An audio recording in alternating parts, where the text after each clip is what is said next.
Warahmatullahi wabarakatuh, Ibu. Oke, kita langsung mulai aja ya. Udah join semua kayaknya. Nanti saya akan absen di tengah-tengah. Tolong diingetin aja ya kalau udah berjalan kira-kira 15 atau 20 menit. Suara saya terdengar jelas? Jelas, Ibu. Oke. Jelas, Ibu. Jadi peraturannya sederhana. Ini siapa sih Santo Beleng 097?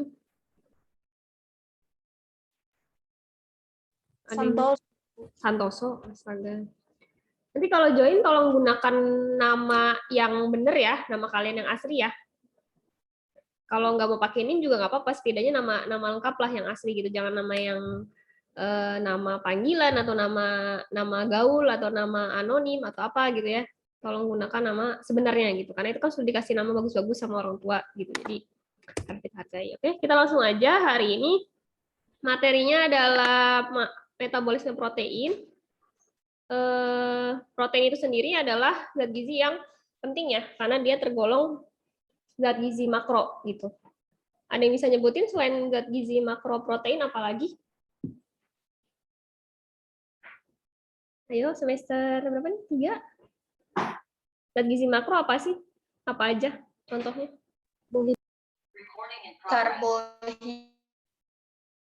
Karbohidrat, protein, terus ya lemak ya, karbohidrat, protein sama lemak. Nah, lemak. Oke, thank you yang sudah menjawab. Nah, untuk protein sendiri itu dalam tubuh kita itu dia sekitar 40% tersusun di otot rangka. Otot rangka itu berarti adalah otot yang menempel di tulang gitu, yang kalau kita goyang-goyang begini gitu ya. Goyang-goyang begini gitu. Itu yang ada di muskuloskeletal gitu. Nah, itu 40% atau yang lumayan paling banyak. Kemudian 25%-nya itu ada dalam organ tubuh, entah itu mungkin di jantung ya, di otot jantung, terus di otot paru-paru, di paru-paru, di usus gitu.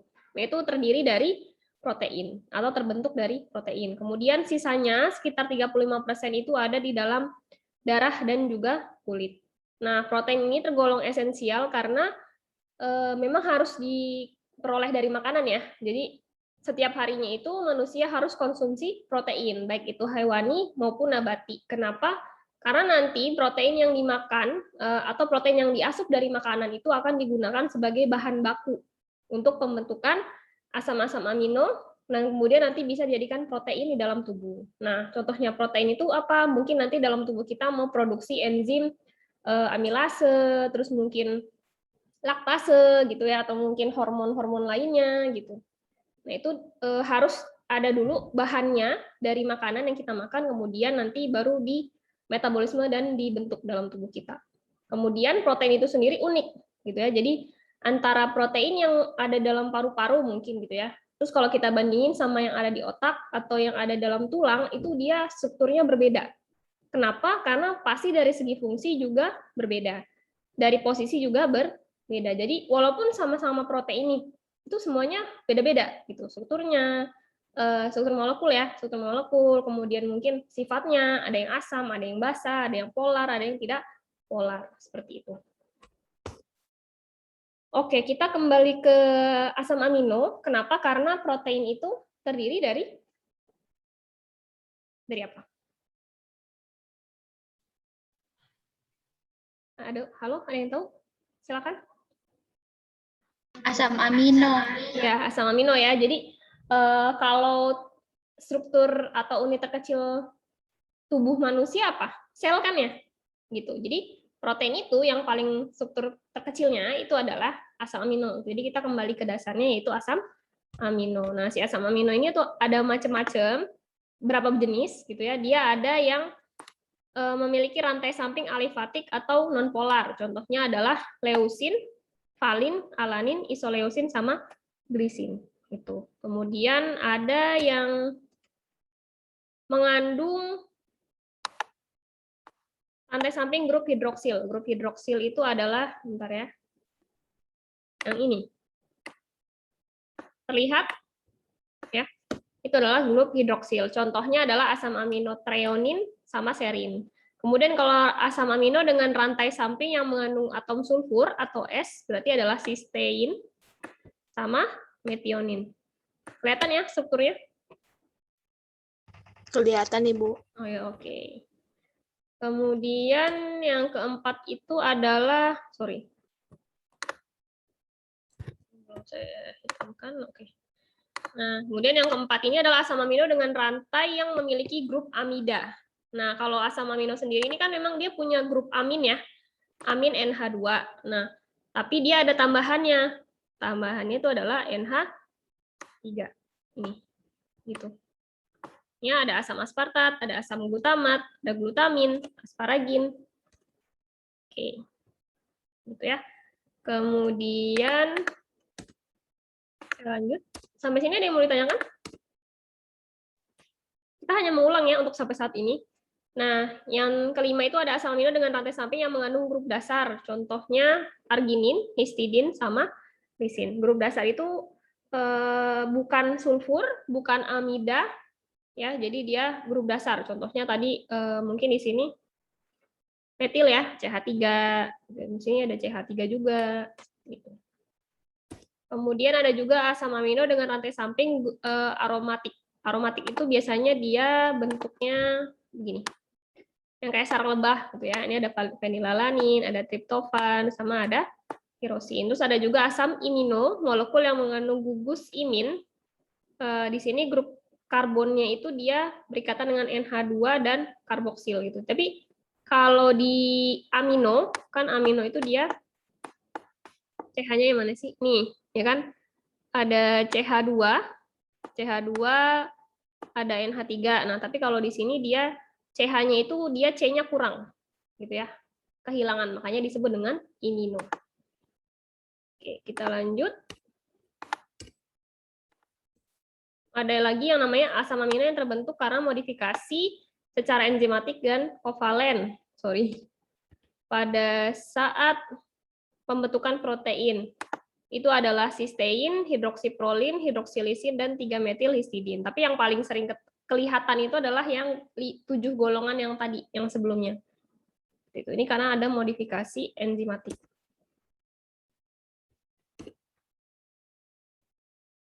Oke, nah ini adalah cara pencernaan protein dalam tubuh kita. Yang pasti pertama, protein itu dicerna dengan hormon ya, hormon namanya gastrin. Nah, pasti adanya di lambung karena gastrik kan. Nah, itu akan dilakukan dengan cara hormon gastrin ini masuk ke pembuluh darah dan menyebabkan pelepasan asam lambung. Asam lambung ini ada yang tahu nama kimianya asam lambung? Zat apa sih?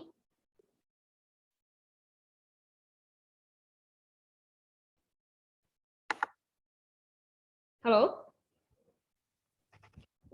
Ada yang tahu asam lambung itu apa? Klorida, Ibu. HCl. HCl, oke. Udah bilang HCl. Kurang tepat ya? Ada yang tahu? CL Ibu. Asam Ya? klorida. Iya, asam klorida. Ya. klorida, Bu. Bukan klorida, tapi asam klorida. Gitu. Kalau tadi Afdal bilangnya asam, cuma saya nggak dengar bahasa asamnya. Gitu ya. Kalau cuma klorida aja itu kurang Jaringan tepat. tadi. Kenapa? Jaringannya tadi Jaringan. utara. Oh, jaringan. Oh, ya, oke, sorry. Iya benar ya, jadi yang benar adalah asam klorida. Nah, si asam klorida ini nanti dalam lambung akan memecah protein dan mengubah pepsinogen. Jadi pepsinogen itu dia adalah bentuk yang tidak aktif dari pepsin. Gitu. Jadi nanti HCl akan merangsang perubahan pepsinogen menjadi pepsin. Kemudian yang tahapan ketiga adalah protein itu yang sudah tercerna sebagian di dalam lambung. Jadi dia kan belum tercerna semua, hanya sebagian. Kemudian setelah keluar dari lambung akan masuk ke dalam usus halus. Nah, nanti akan dicerna lagi. Setelah dia masuk ke dalam usus, itu akan menyebabkan pelepasan hormon kolesitokinin dan sekretin. Nah, hormon ini nanti akan menstimulasi pankreas. Pankreas yang ini ya, yang putih nih, yang nyempil di belakangnya lambung. Nah, itu supaya dia melepaskan proenzim dan bikarbonat ke dalam usus halus. Kenapa? Karena kalau dia baru keluar dari lambung, biasanya makanan yang dicerna itu atau kimus, kita sebutannya kimus itu biasanya masih asam. Nah, supaya dia bisa dicerna dalam usus halus kan pH-nya harus basah ya, sekitar 6,8. Istilahnya tidak seasam kalau di lambung yang 1,5 sampai 2. Nah, itu dia harus dibuat pH-nya lebih tinggi lagi supaya enzim-enzim yang ada dalam usus halus itu bisa mencerna. Seperti itu. Kemudian nanti bikarbonat ini berfungsi untuk menetralisir kim. Kemudian enzim pankreatik itu akan diubah menjadi aktif di usus halus supaya bisa melanjutkan pencernaan yang sebelumnya sudah dilakukan di lambung. Nah, ini kita lakukan lagi di dalam usus halus. Nah, tadi kalau sudah dipecah, mungkin akan dipecah lagi lanjutannya, polipeptida dipotong-potong menjadi tripeptida, dipeptida, sama asam amino bebas. Kemudian yang keenam, enzim di saluran cerna ini akan melengkapi dan menyelesaikan proses pencernaan. Kalau sudah dicerna menjadi asam amino bebas, dipeptida, tripeptida gitu ya. Nah, itu bisa mulai diserap di dalam usus. Seperti itu. Kemudian ada asam amino esensial yang kondisional dan prekursornya. Prekursornya ini maksudnya adalah tirosin ini bisa dibuat dalam tubuh ya. Jadi prekursornya adalah fenilalanin. Gitu. Kemudian sistein, prekursornya itu adalah metionin sama serin. Jadi metionin sama serin ini kan, metionin ini fenilalanin gitu ya. Itu harus diperoleh dulu dari makanan seperti itu supaya bisa membentuk sistein di dalam tubuh atau diubah biasanya. Nanti kita bahas lagi, ada yang namanya transaminasi di slide ini juga. Kemudian beberapa enzim yang berperan di dalam pencernaan protein itu ada pepsinogen, tadi ya sudah dibahas, tempatnya itu ada di lambung. Aktivatornya itu adalah HCl atau asam lambung. Kemudian pepsinogen itu kan bentuk tidak aktifnya. Bentuk aktifnya itu adalah pepsin. Jadi pokoknya semua enzim yang ada ogen-ogennya itu berarti adalah bentuk yang tidak aktif. Atau kita bilangnya adalah zimogen. Kemudian kalau tripsinogen itu berarti jadi tipis tripsin. Aktivatornya adalah enteropeptidase atau tripsin. Kemudian nanti tempat aktifnya adalah di usus halus. Jadi mulai tripsinogen ke bawah itu ada di usus halus semua, hanya pepsinogen yang ada di dalam lambung. Ya. Kemudian substrat di sini berarti apa sih yang dipecah gitu ya? Bahannya itu apa gitu. Jadi bahan yang dipecahnya itu kalau pepsinogen atau di lambung berarti adalah asam amino, dikarboksilat sama leusin. Kemudian nanti hasil akhir dari pemecahan itu jadinya adalah peptida seperti itu. Kemudian kalau tripsinogen dia akan memecah asam amino basa ya. Ini sorry, saya salah arti, ini sebenarnya basa. Sebentar. Nah, ini harusnya basa. Basa, kemudian nanti dia akan dipecah sama si tripsin, jadinya adalah peptida kecil asam amino bebas. Kalau kimotripsin nanti akan memecah AAA. AAA ini bukan baterai ya, tapi dia adalah asam amino yang asam. Jadi asam amino itu kan ada asam amino asam, ada asam amino basa, ada yang polar, ada yang non polar, ada yang alifatik. Nah, kalau kimotripsin dia akan memecah yang ini, jadinya ini ya, gitu. Terus kalau ini karboksipeptidase itu ada dua, ada yang jenis A sama jenis B. Kalau jenis A itu dia substratnya memecah yang netral di terminal C, kemudian yang ini dia, ini sekali lagi saya salah definisi ya, ini harusnya adalah asam amino yang basa. Nanti jadi hasilnya adalah asam amino bebas. Seperti itu. Kemudian ada lagi namanya aminopeptidase, di sini adalah enzim juga, tempatnya di usus halus dan substratnya adalah asam amino terminal N. Nanti jadinya adalah asam amino bebas. Seperti itu. Sampai sini ada yang mau ditanyakan? Silakan. Mungkin ada Ibu. Tidak ada? Oke. Saya lanjut ya. Ya Ibu. Kemudian yang selanjutnya adalah penyerapan. Setelah dicerna pasti dia harus diserap supaya bisa dimanfaatkan. Asam amino yang sudah dicerna dalam saluran cerna itu akan diserap dan masuk ke dalam tubuh melalui pembuluh darah. Nah, harus melalui dua membran saluran cerna, yaitu namanya membran brush border, atau bahasa gampangnya adalah membran apikal, sama satu lagi namanya adalah membran basolateral. Jadi kalau mau gampang berarti harus lewat dua ini. Yang pertama adalah apikal, yang kedua adalah basolateral. Nah, ini bawahnya gambar ya, ini kan usus nih, usus halus. Kalau kita zoom dari sini, pas kita ambil istilahnya, kalau mau dibayangkan gitu ya, kalau mau diimajinasikan, nah itu adalah dia di sini nih. Di mana ya? Nah ini kan usus, kayak usus selang gitu. Nah di pinggirannya selang itu pasti akan menempel kapiler-kapiler darah gitu, supaya nanti zat-zat gizi yang ada dari ini lumen ya, lubang ini namanya lumen. Lubang ini namanya lumen. Nah, si basolateral sama apikal tuh dia biasanya ada di sini. Ya, kalau kita besarkan, nanti kayaknya di belakang ada deh. Oh ya, nggak kelihatan.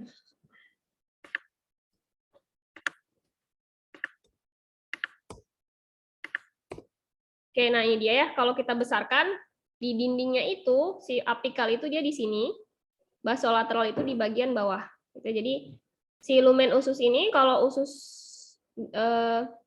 apa ya namanya? Rongga usus ya. Rongga usus itu bagian sini, bagian atas, yang bagian lumen. Ini dindingnya, dinding ususnya. Dia kan berlapis-lapis gitu. Jadi jangan dibayangkan usus itu cuma satu lapis aja gitu, tapi berlapis-lapis dindingnya. Kemudian di sini ada cairan interstisial. Kemudian di sini adalah pembuluh darah gitu. Jadi nanti si pembuluh darahnya itu akan menempel, bukan menempel sih, tapi kayak agak ada jarak sedikit gitu ya. Kayak kalau ini kan nempel. Nah, itu gini. Kayak ada selanya gitu ya. Ini pembuluh darah, di sini sih dindingnya. Nah, nanti si zat gizinya itu proteinnya akan lewat ini lumen nih ke arah sini masuk ke sini ya gitu. Nah, biasanya mereka itu harus lewat sini baru ke sini gitu. Ada yang lewat sini tapi jarang. Ini namanya adalah tie junction.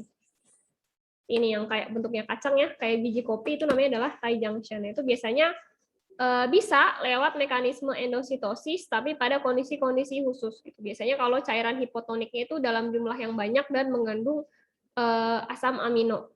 Oke, jadi gitu. Cuma kebanyakan ya biasanya dia tetap lewat yang sini, yang ini, ya. Kalau yang lewat sini tuh jarang, tapi bisa, hanya pada kondisi khusus. Seperti itu. Kemudian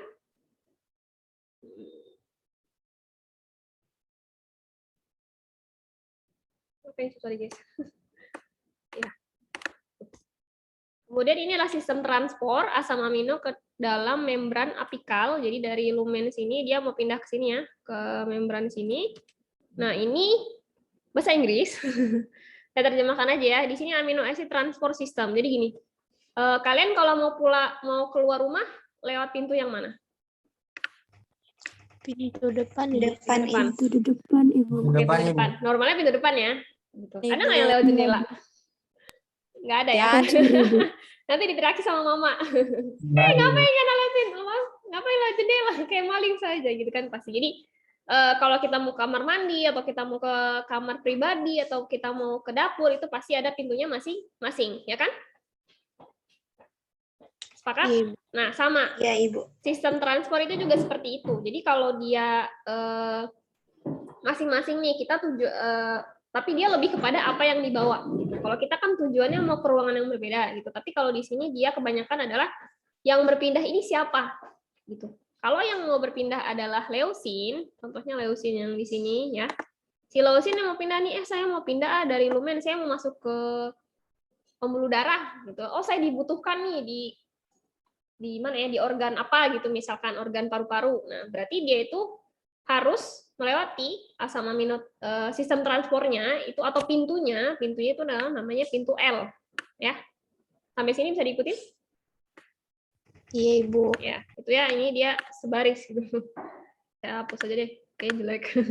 Ini leusin ya, leusin itu dia kalau mau dipindahkan dari dalam rongga usus mau lewat ke membran apikal, lapis pintu pertama gitu ya, pintu pertama itu harus lewat sistem transport namanya L. Nah, apakah dia membutuhkan sodium? Itu tidak jawabannya.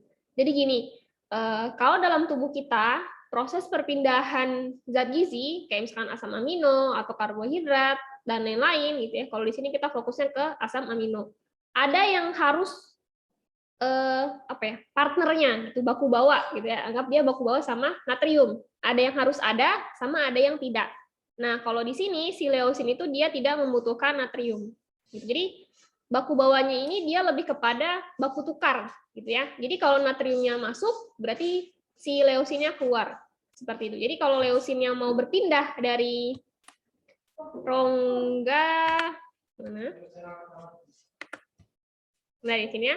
Si leusinnya mau berpindah dari lumen sini mau masuk ke membran apikal. Oke? Nah, itu dia harus baku tukar tidak harus baku tukar dengan natrium karena dia tidak membutuhkan natrium. Nah, beda lagi sama fenilalanin. Kalau fenilalanin ini ya, fenilalanin itu dia harus membutuhkan natrium. Jadi kalau fenilalanin mau masuk ke membran apikal, dia harus baku tukar sama natrium. Jadi fenilalaninnya pindah, natriumnya keluar. Bisa diikutin? Iya, Ibu. Ya, oke. Dan itu juga berlaku untuk semua sistem lain yang ke bawah, ya. Ada yang mau ditanya sampai sini?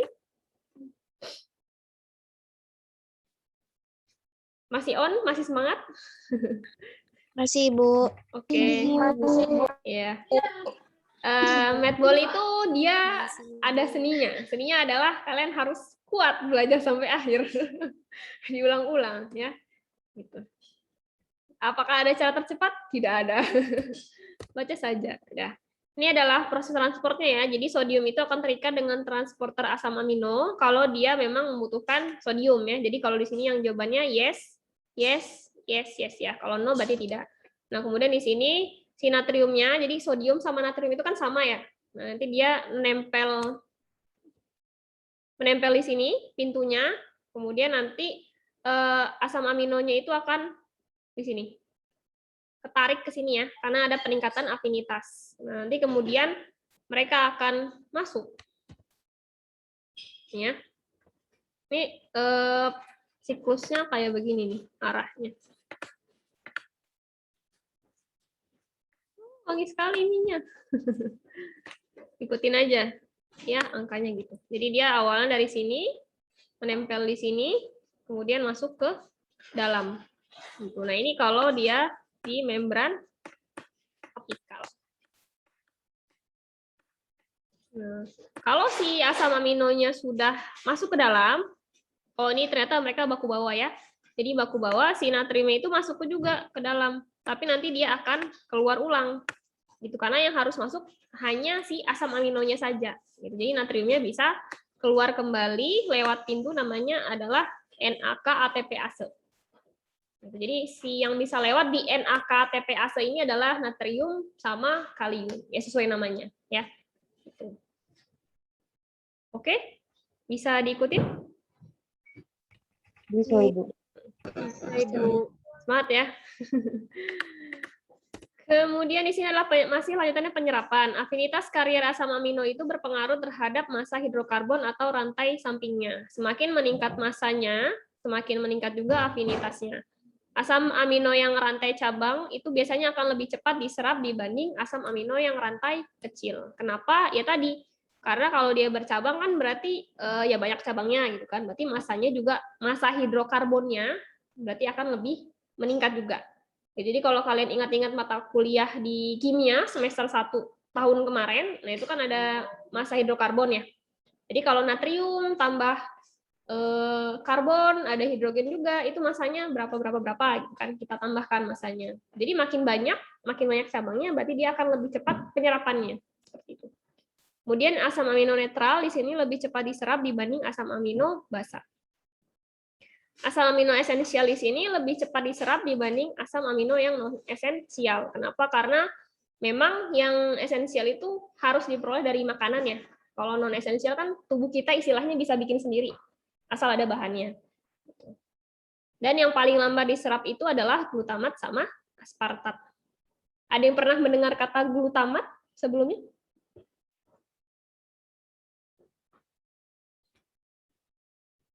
Halo, ada yang pernah mendengar kata glutamat?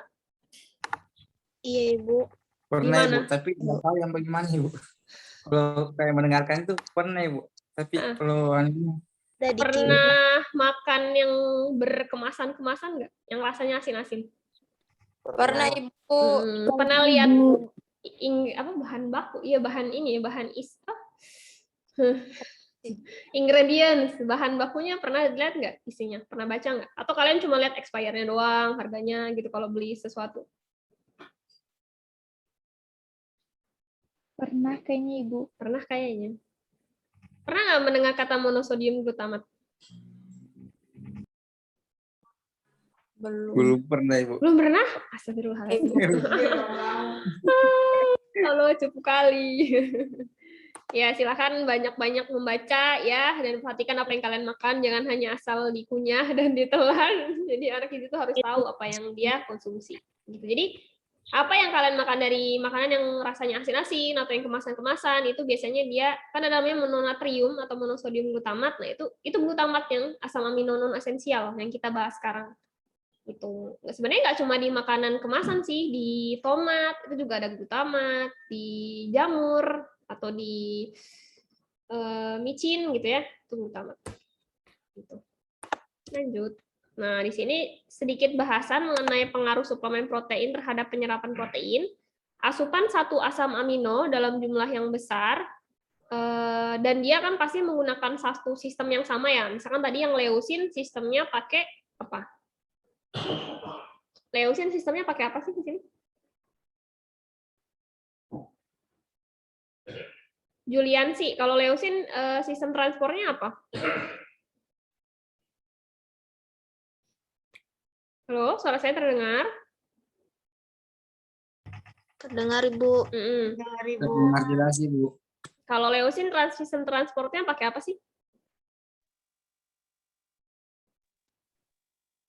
Kenapa, Bu? Kelihatan kan ya di slide ya? Kelihatan Ibu. Nah, apa jawabannya Dan? L Ibu. L. Kalau fenilalanin? B. B. Ibu. Ya, jadi kalau misalkan ada seorang atlet, dia itu konsumsi suplemen gitu ya, misalkan leusin aja semua isinya dalam satu kapsul itu. Nah, itu berarti nanti akan menciptakan kompetisi penyerapan dengan asam amino lainnya. Gitu. Kenapa? Karena contohnya tadi leusin ya. Leusin di sini kan dia pakainya sistem transport yang L, ya kan? Misalkan Afdal mau membentuk otot gitu contohnya misalkan. Terus dia konsumsi suplemen yang hanya isinya leusin saja. Nah, gitu berarti si L ini nanti ini asam amino netral lainnya itu akan berkompetisi dengan leusin karena leusinnya terlalu banyak. Jadi satu pintu itu hanya dipakai sama leusin semua. Jadi asam amino netral yang lain itu akan kesulitan untuk diserap ke membran apikal. Gitu. Ada yang mau bertanya? Saya enggak kelihatan. Oh, mungkin Farhad jaringannya kurang bagus ya. Saya mau bertanya. Kenapa?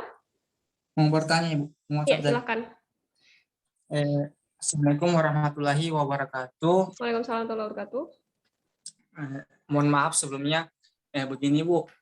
Kan saya pernah lihat di media sosial begitu orang yang kayak para olahragawan yang kayak angkat-angkat beban Ibu. Dia mengkonsumsi itu kayak suplemen protein tapi dalam bentuk bubuk Ibu. Kayak micin begitu, tapi apakah tidak apa-apa begitu Bu? Tidak apa-apa kan? Maksudnya tidak apa-apa untuk tubuh? Tidak dampak atau bagaimana kan? Apakah berdampak buruk atau tidak gitu ya? Iya Bu, karena saya lihat tuh dia mengkonsumsi banyak Ibu. Baru cuma danukan air begitu Ibu. Ya, oke, saya jawab ya. Terima kasih Afdal untuk pertanyaannya. Jadi untuk yang konsumsi Nur Fadila kenapa? Ya, jadi untuk yang konsumsi misalkan atlet terus kayak kita lihat itu kayak bubuk, kayak susu bubuk gitu ya. Itu sebenarnya bukan micin sih, tapi itu adalah tergantung, dilihat dulu itu apa gitu. Tapi biasanya kalau saya pernah lihat itu biasanya dia bubuk whey gitu ya. Jadi memang protein yang isolat. Jadi kalau kita makan tempe kan tempe itu memang mengandung protein, atau kalau kita makan daging kan memang ada proteinnya, tapi selain protein dia juga ada ini zat-zat gizi yang lain kayak gitu. Jadi karena memang si atlet ini fokus untuk cepet naikin massa ototnya, makanya dia konsumsi yang memang ya ini yang padat proteinnya gitu, yang banyak gitu. Nah, itu kalau untuk dampak jangka panjangnya sebenarnya kalau memang tujuannya untuk pembentukan otot dan memang diimbangi dengan workout gitu ya. Terus juga memang kalau atlet kan biasanya pasti ada ahli gizinya ya sendiri gitu, bukan yang asal-asalan gitu, nggak ada panduannya gitu. Nah, itu kalau sudah ada tahu aturannya, berapa yang dikonsumsi, terus dia berapa kali latihannya, misalkan angkat bebannya berapa kilo, satu minggu berapa kali, atau berapa sesi, atau berapa setnya, itu yang nggak akan berdampak masalah gitu. Karena memang sudah diukur, oh nanti keluarannya ke arah sini, seperti itu. Tapi kalau kitanya cuma asal-asalan, oh saya beli ini gitu, tapi kita nggak tahu nanti berapa banyak beban yang harus diangkat berapa kali gitu. Itu mungkin bisa berdampak negatif gitu.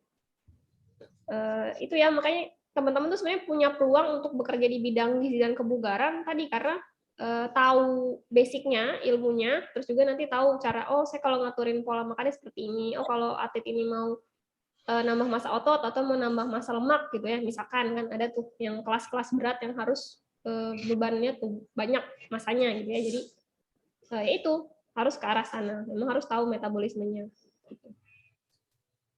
Itu isinya protein kok, Afdal, bukan micin.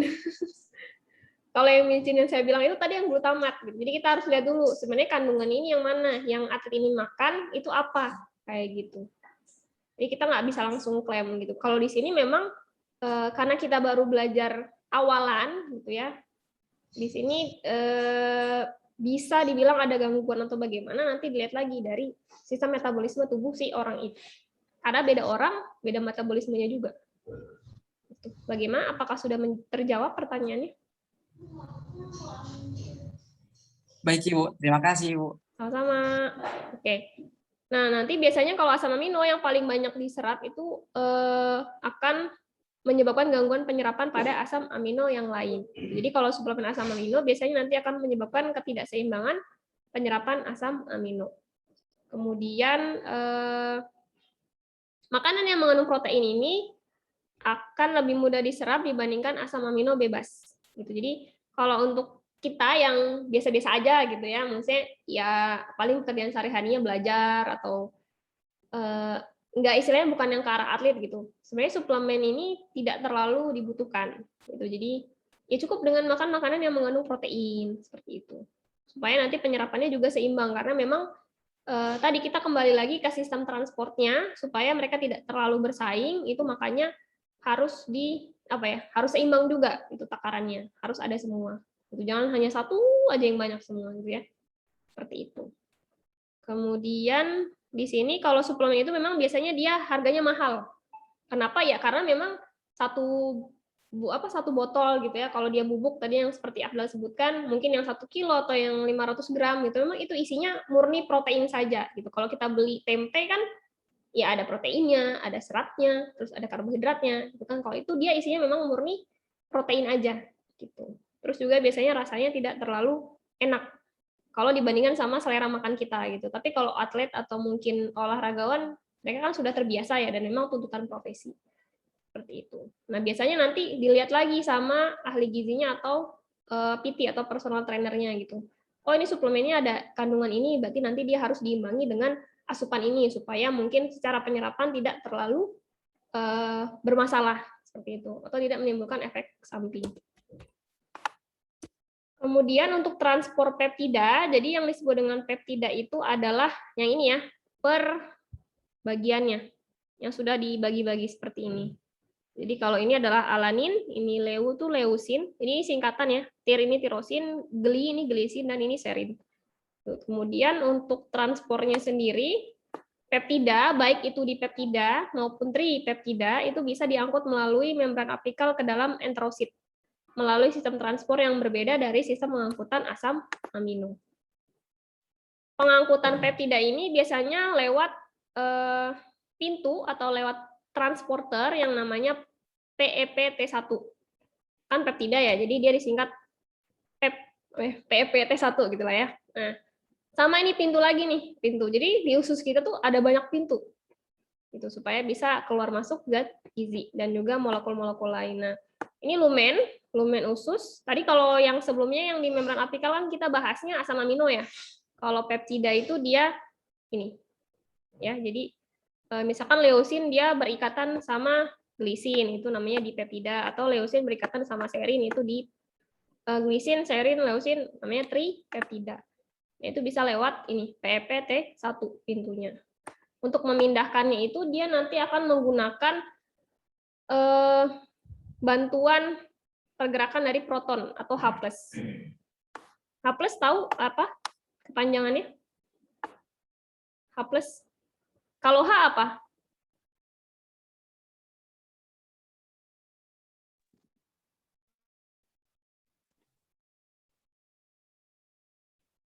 Alda Asran. H apa Alda? Iya Ibu, biku bermasalah Ibu. Sedenteresia ini. Oh ya, silakan. H itu apa sih? Ini. Apa Ibu? H itu apa sih? Udah belajar kimia kan ya waktu semester 1? Iya, Ibu. H itu apa sih? Hidrogen. Saya nanyanya ke Alda. Oke, makasih Is. Ya. Gitu ya. Semoga nanti jaringannya udah bagus, jadi tidak ada lagi alasan jaringan bermasalah atau gimana gitu. Nah, di sini nanti dia sama ya kayak sistem yang tadi, yang sebelumnya nanti masuk dari lumen, masuk ke dalam sini, ya. Kemudian peptida itu nanti kan tadi di peptida misalkan leusin bergandengan sama serin. Nah, nanti dia akan terpecah jadi 2. Jadi leusin sendiri misalkan sama serin sendiri. Nah, itu nanti si H plusnya ini dia juga ikutan masuk. Kayak tadi sebelumnya, si natriumnya dia ikutan masuk. Jadi mereka baku bawa. Nah, kayak gitu. Nanti kalau dia sudah masuk, terus si peptidanya tadi juga sudah masuk, hidrogennya bisa keluar ulang. Gitu. Nanti pas hidrogennya keluar ulang, natriumnya harus masuk. Gitu ya. Jadi kalau dalam tubuh kita tuh ada semacam apa ya, kayak timbangan gitu. Supaya dia yang ada yang keluar, ada yang masuk juga. Seperti itu. Kalau di sini ketika hidrogen yang mau kembali ke lumen usus, natrium itu harus masuk. Nah, natrium ini nanti bisa keluar lagi dari enterosit. Ini enterosit ini adalah sel usus ya. Nah, ini sel usus. Ya, ini namanya sel usus. Kalau si natriumnya mau keluar ulang dari sel usus, dia harus lewat NAK ATP ase. Jadi NAK ATP ase, di sini Na-nya keluar, K-nya masuk. Gitu. Ya. Ada yang mau bertanya sampai sini?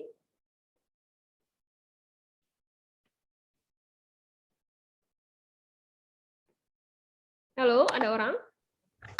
Iya, Ibu. Mungkin tidak ada. Tidak ada kayaknya, Ibu. Ya. Nanti pas ujian harus bisa ya. Kan nggak ada yang tanyain, berarti udah paham dong. Oke, nah berarti tahapan transport di peptida tadi adalah peptida itu ditransfer ke dalam sel usus bersama dengan ion hidrogen. Kemudian hidrogen ini nanti akan keluar dari sel usus, tapi bertukaran dengan ion natrium. Nah, si natrium ini nanti akan keluar dari sel usus, tapi ion kaliumnya masuk lewat pintu namanya NAK ATP ase. Kemudian di sini ini tadi sama ya, tapi kalau yang sebelumnya kan transport ke membran apikal. Jadi yang sebelumnya itu dia dari lumen sini ke sini ya. Sekarang dari sini ke sini. Jadi harus melewati si basolateral ini. Kayak gitu. Kalau tadi dia lewat sini, si apikal. Yang ada sistem L, sistem D. Nah, ini sebenarnya sama aja sih. Hanya sistemnya berbeda. Oke. Nah, kalau si leusin ini sama, ada sistem L juga dan dia tidak membutuhkan natrium. Kalau asam amino basa, dia juga sama, tidak membutuhkan natrium untuk perpindahannya, tapi sistem transportnya namanya adalah Y+. Kemudian di sini ada ASC besar sama ASC kecil, nah itu yang dipindahkan sama. Hanya kalau sistem yang ASC tulisannya ini yang kapital, itu dia tidak membutuhkan natrium, tapi kalau yang ASC yang kecil ini, itu membutuhkan natrium. Tidak, sorry. Kalau yang besar butuh, kalau yang kecil tidak. Kemudian untuk transport membran basolateral di sini, AA-nya asam amino ya. Asam amino yang terdapat dalam makanan itu dapat digunakan oleh tubuh jika sudah melewati membran basolateral. Jadi nanti akan masuk ke dalam pembuluh darah. Jadi kalau kita lihat sistem anatominya itu kayak gini ya. Jadi ini plasma. Plasma ini adalah pembuluh darah. Kemudian ini cairan interstisial ya. Jadi cairan yang berada di antara sel satu dengan sel-sel yang lain. Nah, kalau si membran basolateral itu juga sama. Dia di sini nih. Ini cairan interstisial, ini darah. Jadi nanti si zat asam amino nanti akan menyeberang sini ya, masuk ke pembuluh darah. Nanti dari kalau sudah di darah baru bisa diantar ke sel yang membutuhkan di seluruh tubuh.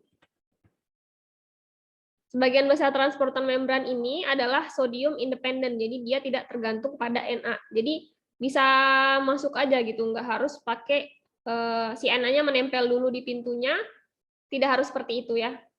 Tapi ada juga yang ada, tapi memang sebagian besar dia tidak membutuhkan natrium di pintunya. Kemudian ada penyakit, di sini adalah gangguan genetik, namanya adalah lysin uric protein intolerance.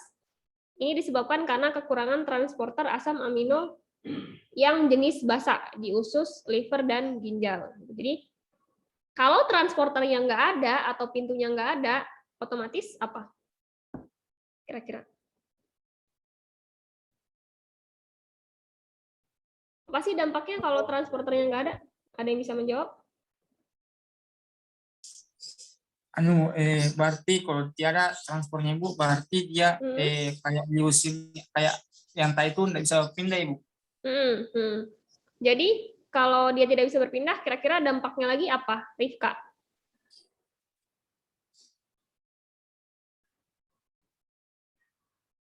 Rifka, mikrofonnya dinyalain dulu, silakan. Kan tadi katanya Afdal kalau dia transporternya nggak ada, berarti dia nggak bisa berpindah. Terus kalau nggak bisa berpindah, dampak kelanjutannya apa kira-kira? Ya, tertahan di situ berarti.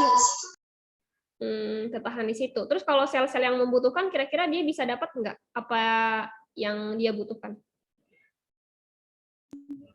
Kalau tertahan berarti bukan tidak tertransport. Berarti tidak sel-selnya tidak dapat. Iya, oke. Terima kasih. Betul ya. Jadi kalau misalkan dia tertahan di situ alias tidak ada pintunya, tidak ada transporternya, maka si lisinnya itu tidak bisa berpindah kayak gitu. Jadi gangguan ini menyebabkan absorpsi atau penyerapan yang rendah pada asam amino, contohnya adalah lisin, arginin, ornitin ke dalam tubuh, sehingga dampaknya konsentrasi plasma itu rendah untuk aktivitas siklus urea. Gitu. Jadi nanti selain kita bahas mengenai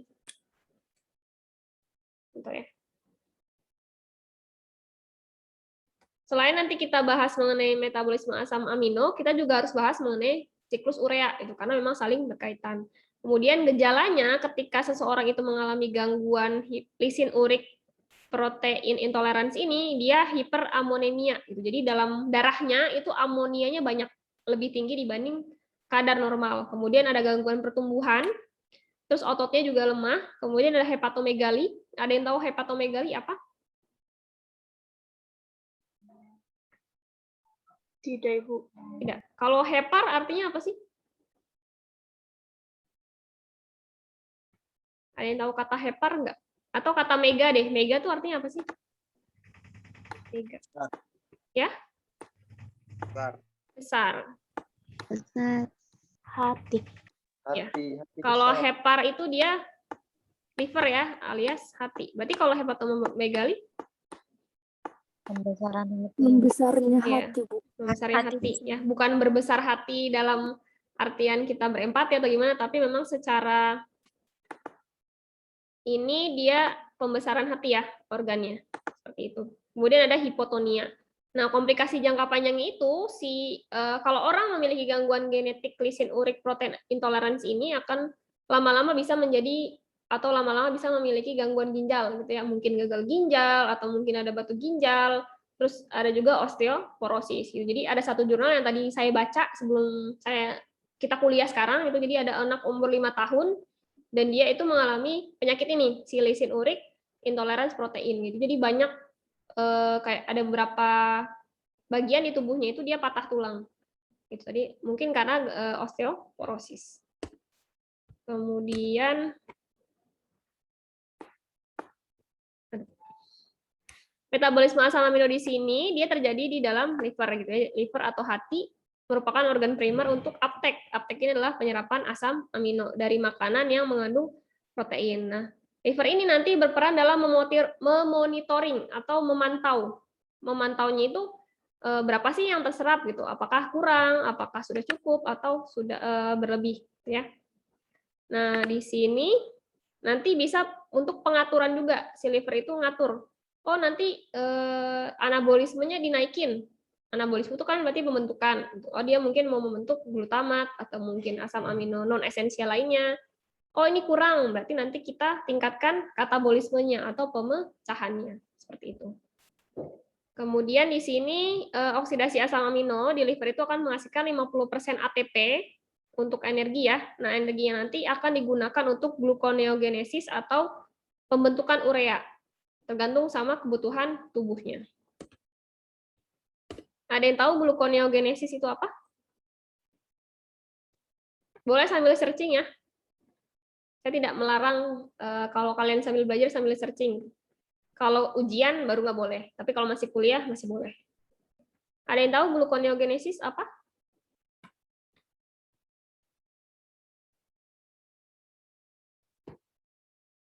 Ini Bu, proses pembentukan glukosa Bu, dan karbohidrat. Dari zat yang bukan karbohidrat. Oke. Tadi yang barusan menjawab siapa? Sorry. Iis. Tiara Bu. Oh, Tiara. Oke, thank you Tiara. Iya bener ya. Kan namanya gluko. Gluko itu adalah glukosa. Itu glukosa. Terus neo itu artinya baru, dia jalur baru. Jadi kalau biasanya kita bikin glukosa dari glikogen, nah ini sekarang pembentukannya dari yang bukan glukosa. Itu kan genesis ini adalah pembentukan. Jadi antara gluconeogenesis sama glikolisis, masih ingat glikolisis di biokim? Lupa Ibu. Amnesia. Baca lagi ya. Jadi sambil kalau bisa sebelum belajar metabolisme kalian harus buka lagi catatan kimia sama biokimia. Itu ya. IGD-nya juga dibaca deh gitu sekalian. Soalnya pasti nyambung ke arah sana. Nah, si glikolisis ini dia arahnya ke bawah. Kalau gluconeogenesis dia berbalikan. Gitu ya. Kemudian ada Mohon maaf ya. Ya, silakan. Ibu, mohon maaf. Waktunya Ibu sudah lewat Ibu. Soalnya jam 2 sebentar Ibu ada mata kuliah bioetika. Untuk bioetika tadi saya udah izin sama Ibu Diana. Kata Ibu Diana nggak masalah. Gitu. Jadi teman-teman mau sepakat mau selesaikan atau mau diudahin. Soalnya ini sebenarnya tinggal 1, 2, 3, 4, 5, 6. Sisa 6 slide lagi. Selesaikan saja Ibu. Oke, Selesaikan saja Ibu. Lanjut. Oke, terima kasih. Lanjut Bu. Oke, jadi untuk tahapan pertama ada namanya transaminasi. Kalau kata trans ya itu yang harus diingat adalah transporter. Itu pokoknya itu adalah dua hal maksudnya bahasanya sama gitu ya. Kalau dia bilang transporter, transaminasi, namanya trans itu dia adalah pemindahan. Oke, sampai sini sepakat? Bu. Ya. Kalau dia bilang trans, ada kata aminasi, berarti dia memindahkan gugus amin. Ya, gitu. Jadi supaya kalian tidak terlalu menghafal, saya kasih tahu beberapa cara untuk memahami. Oh, nama ini berarti dia trans, berarti dia dipindah. Apa yang dipindah? Oh, belakangnya apa? Amin. Oke, berarti dia gugus amin yang dipindahkan. Ini kenapa sih Putri Ambar dari tadi mau join jaringannya jelek ya? Oke, saya lanjut ya. Tahapan pertama katabolisme asam amino itu adalah transfer atau pemindahan grup amin pada asam amino. Jadi transaminasi ini nanti akan memindahkan grup amin ya, namanya juga transaminasi, gitu kan. Grup amin ini akan berpindah dari satu asam amino ke asam alfa keto. Gitu. Jadi di sini yang perlu diingat adalah bagaimana tubuh kita itu bisa membentuk asam amino non esensial, ya. Karena yang esensial itu hanya bisa diperoleh dari makanan. Tapi kalau yang non esensial, tubuh kita itu masih bisa memproduksi alias mengubah. Mengubahnya lewat apa? Namanya transaminasi. Salam teman-teman. Kemudian enzim yang digunakan dalam transaminasi ini namanya adalah aminotransferase atau transaminase. Ya, gitu. Nah, enzim ini membutuhkan vitamin B6. Masih ingat B6? B6 itu adalah piridok. Ada 6 namanya. Ada 3 sih. Piridoksal, piridoksamin, sama piridoksin. Ya. Tapi kalau dia berikatan sama fosfat, jadinya piridoksal fosfat, piridoksamin fosfat, piridoksin fosfat. Gampang kan? Piridoksal, piridoksamin, sama piridoksin. Kalau ada fosfatnya, tambahin aja fosfatnya di belakang. Kayak gitu ya. Jadi vitamin B6 ini dibutuhkan dalam proses pemindahan gugus amin. Contohnya ada di sini enzimnya. Saya nggak akan baca. Jadi ada tirosin aminotransferase, BCAA transferase, sama ada ALT dan AST. Nah, yang untuk C sama D ini, ALT dan AST ini ada banyak terdapat di dalam hati atau liver. Gitu ya, makanya ALT sama AST, atau kalau sekarang tuh ada juga yang menyebut dengan SGOT. Pernah dengar? Tidak Belum pernah, pernah, Ibu. Ibu. Yakin? Belum Tidak Ibu. pernah dengar? Astagfirullahaladzim. Ya sudah, mungkin nanti sambil Pak Tofis belajar ya. Ya, jadi ALT atau ALT itu adalah alanin aminotransferase. Itu dia sama dengan ini, SGPT. Ya. Tapi kalau aspartat aminotransferase atau kita singkatnya AST, ini sama dengan SGOT. Ya. Jadi kalau ALT berarti temannya AST. Tapi nama lainnya ini sebenarnya sama, cuma beda nama doang. SGOT atau SGPT. Kayak gitu. Jadi besok-besok kalau ada yang ngomongin SGOT, SGPT, oh ya saya tahu itu ini kan enzim yang menandakan fungsi hati, gitu ya. Salah satunya. Jadi nanti mungkin pas Pak Tofis akan banyak dibahas ini, gitu ya, karena dia membahas mengenai penyakit-penyakit dalam tubuh. Nah, di sini adalah reaksinya. Mohon diperhatikan baik-baik. Kalau ngantuk silahkan. Ya, kalian gimana sih kalau ngantuk biasanya? Biar fresh gitu ya. Mungkin minum dulu atau gimana. Nah, di sini ada namanya alanin. Ya, alanin ini adalah asam amino. Jadi, alanin ini kita mau ambil. Kita mau ambil gugus aminnya. Oke, jelas? Alanin ini kan asam amino, ya kan? Nah, asam amino itu kan punya bahan namanya NH2 atau gugus amin. Nah, namanya juga transaminasi. Berarti kita mau ambil gugus amin dari alanin, mau kita pindahkan ke asam alfa keto. Ini, mau kita pindah ke sini ya. Jadi si NH2 ini kita pindah ke sini, nanti jadinya adalah glutamat. Paham? Nanti kalau nggak paham saya jelasin lagi sekali lagi. Ibu, yang piruvatnya di bawahnya alanin itu sebagai apa, Ibu? Untuk Oke. apa, Bu? Ya. Jadi alanin ini itu kita ambil NH2-nya toh, ya kan? Iya, Ibu. Nah, kalau dia ambil NH2-nya atau gugus aminnya diambil, dia jadinya piruvat. Gitu. Dia ganti nama. Dia bukan alanin lagi, tapi dia jadi piruvat. Piruvat. Gitu, Tiara. Oh iya, Bu. Makasih, Oke, Bu. sip. Nah, NH2 dari alanin ini bukan kita sih sebenarnya, tubuh kita itu akan memindahkan gugus aminnya itu ditambahkan ke asam alfa keto. Jadi nanti asam alfa keto ditambah dengan NH2. Ya. Si NH2 ini nanti jadinya adalah asam amino. Nah, ini biasanya namanya adalah glutamat. Gitu. Ya, glutamat ini adalah asam amino non esensial. Bisa dipahami? Bisa Ibu. Bisa, Oke. Ibu.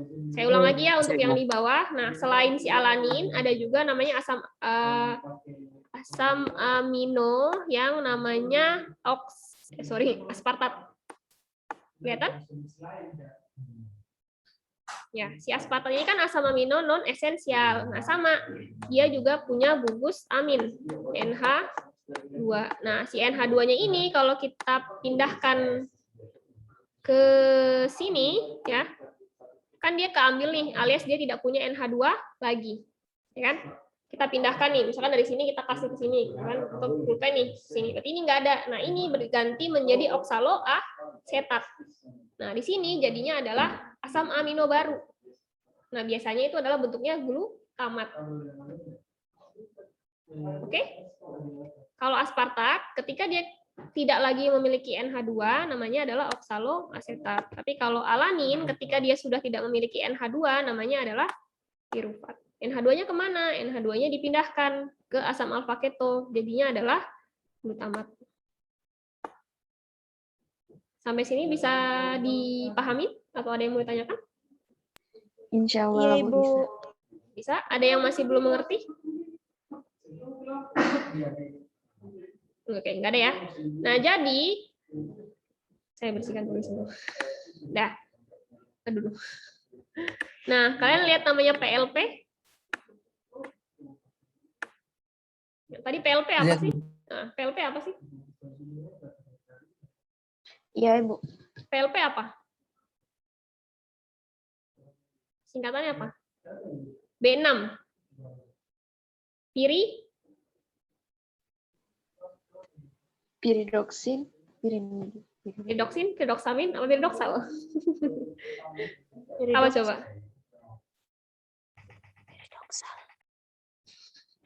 Kenapa bisik-bisik? Ayo dong, percaya diri dong. Apa nih? A. Piridoksal. B. Piridoksamin. C. Piridoksin. Piridoksin. Oke, tadi yang jawab piridoksin siapa? Saya, Ibu. Ya namanya siapa sayang? Ibu. Siapa? Is, Ibu. Oh Is, oke. Thank you Is. Tapi kurang benar ya. Silakan yang lain. Coba lagi. Teresia mungkin. Apa Teresia? PLP. PMP, Ibu. Ya? Tunggu, Ibu, tunggu. Apa yang mau ditunggu? Piredoxal fosfat itu. Ya, betul ya. Katanya Afdal piridoksal fosfat. Jadi, Fosfat. kalau saya sih cara gampangnya kan B6 itu ada 3. Bentar. Oke. Ada PL, ada PM, sama ada PN. Ya, kalau piridoksal kan ada L-nya, ya kan? Jadi PL atau PLP itu udah pasti piridoksal fosfat. Tapi kalau piridoksamin ada M, nah, dia adalah piridoksamin. Ya, entah nanti PMP atau hanya PM saja. Kalau piridoksin ada N, piridoksin fosfat. Gampang kan? Gampang. Nah, nanti dicatat ya, soalnya nanti pas semester 6, semester 4 ada metabolisme mikro, nah itu ketemu lagi vitamin B6. Gitu. Oke. Kemudian kita ke reaksi, masih di reaksi transaminasi. Transaminasi ini dia reversible alias bisa bolak-balik ya. Jadi bisa ke sini, nanti bisa ke sini lagi. Jadi nanti dari glutamat itu dia bisa memberikan juga si NH2-nya ke asam alfa keto yang lain supaya asam alfa ketonya ini nanti menjadi asam amino baru gitu ya. Jadi bisa bolak-balik.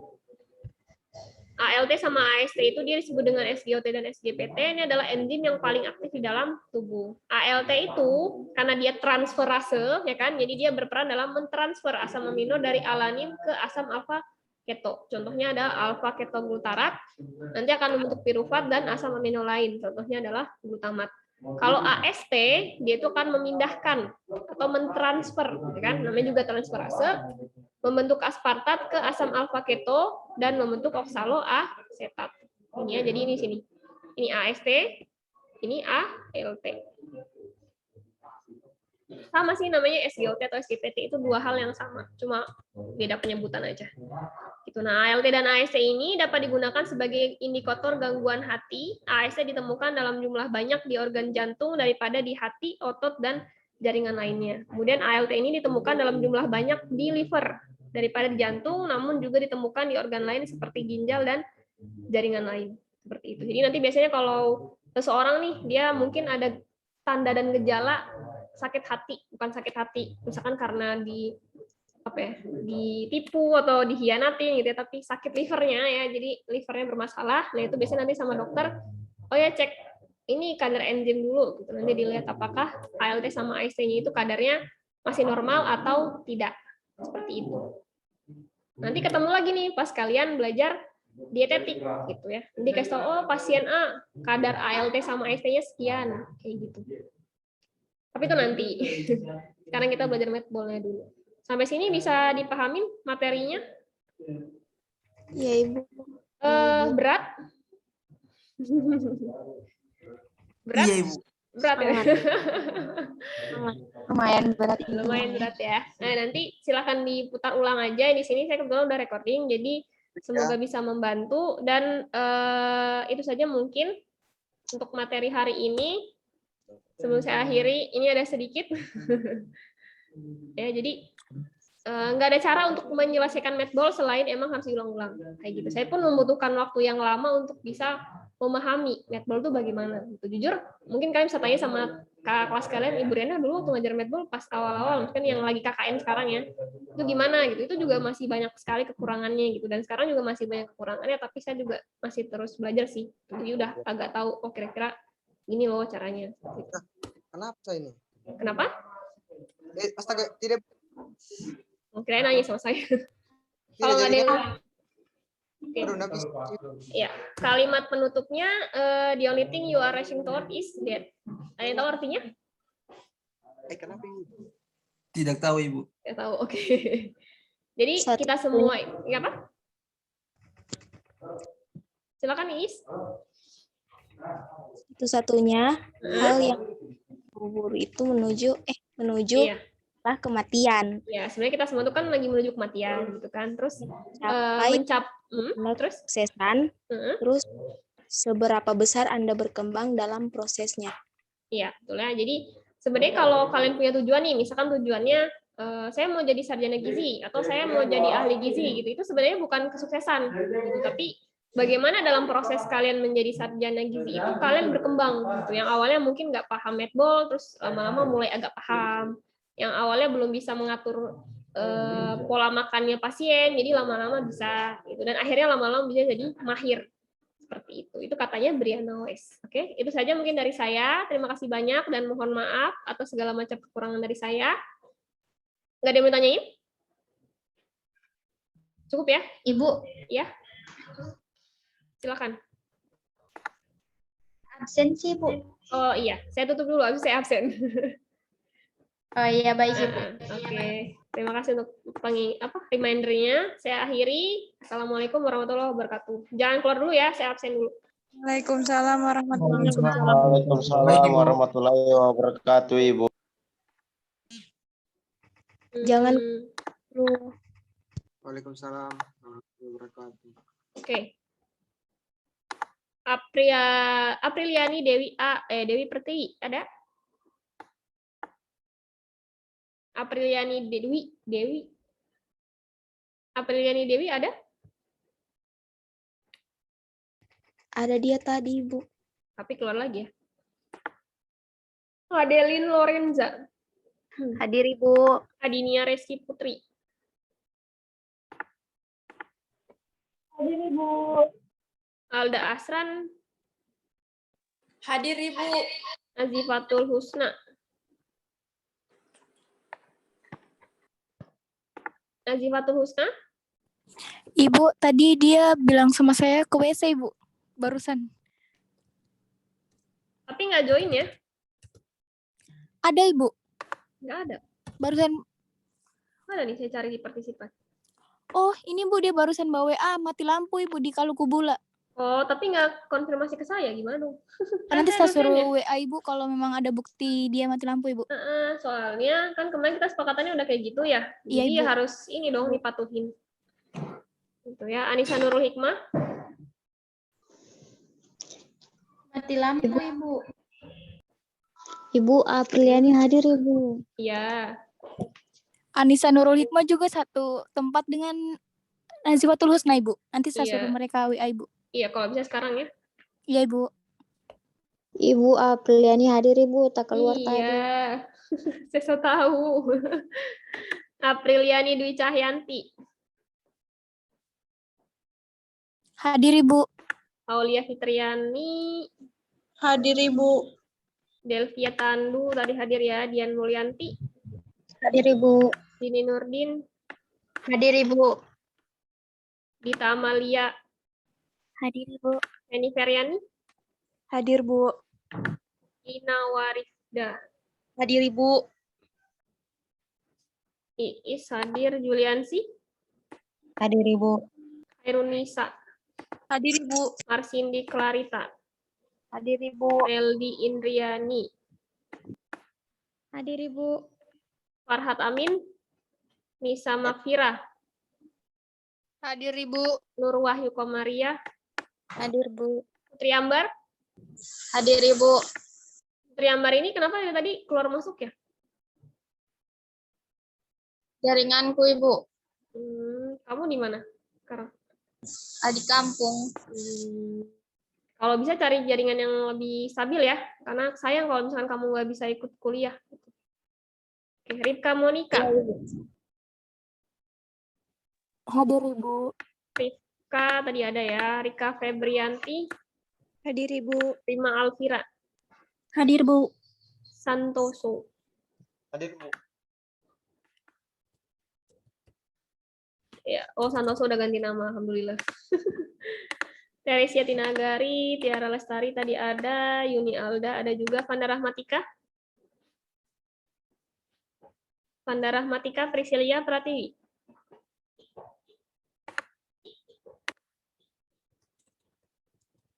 Nggak ada ya? Nggak join. Oke. Nur Fadila. Hadir Ibu. Purwanda Meldayani. Hadir Ibu.